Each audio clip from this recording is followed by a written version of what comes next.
নমস্কার বন্ধুরা, বলি ছোটো কি মেডিতে চ্যানেলে সবাইকে স্বাগত। বন্ধুরা, মুনি তো অসুস্থ হয়ে আছে, যেহেতু হচ্ছে প্রচণ্ড চেঁচামেচি করে। কোনো কিছু গেলে এই মানে বাড়ির পাশ দিয়ে কিছু যদি যায়, কুকুর বিড়াল, তো দেখলে পারে প্রচণ্ড চেঁচামেচি করে। তো কালকে এইরকমই হয়েছে। সকালবেলা তো আমি মর্নিং ওয়াকে গিয়েছিলাম, তো ওই রকম চেঁচামেচি করতে করতে কীরকম ঘাড়ে শর্টকা টাইপের লেগে গেছে। তো যাই হোক, মুনির জন্য তাড়াতাড়ি মাংস সেদ্ধ করে ওকে ভাত দিয়ে দিয়েছি। তো আমাদের যে রান্না হচ্ছে, লাউ ডাঁটা চচ্চড়ি হবে।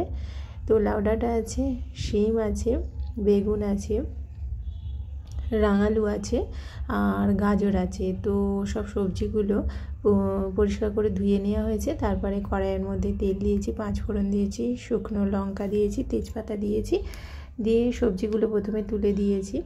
তারপরে ডাঁটাটা দিয়ে বেশ ভালো করে নেড়ে চেড়ে ঢাকা দিয়ে দিয়েছি। আর একদিকে ভাত হচ্ছে। তো আজকে সেরকম কিছু রান্না হবে না, লাউ ডাঁটা চচ্চড়ি হবে আর চিকেন হবে। তো এরপরে মশলাগুলো দিয়ে দিয়েছি, বেশ ভাজা ভাজা হয়ে গেছে।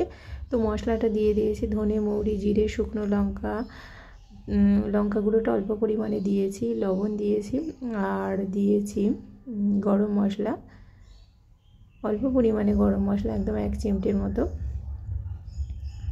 তো এটা একদম সিম্পল হবে, নিরামিষ হবে। তো মশলা দিয়ে সবজিগুলো বেশ ভালো করে নাড়াচাড়া করে নিয়েছি, নিয়ে একটু সামান্য পরিমাণে জল দিয়েছি, দিয়ে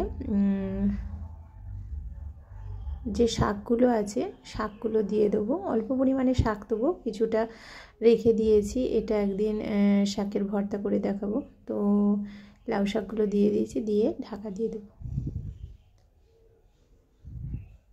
তো ঢাকনা খুলে এরপরে শাকটা সেদ্ধ হয়ে গেছে, এরপরে বেগুনটা দিয়ে দেবো, কেটে রাখা বেগুনটা ছোটো ছোটো করে কাটা। তো এটাকে দিয়ে আর একবার ঢাকা দিয়ে দেবো। তো সামান্য পরিমাণে চিনি আগেই আমি দিয়ে দিয়েছিলাম। তো এটা একটু বেশ ঘন্ট ঘন্ট টাইপের হবে।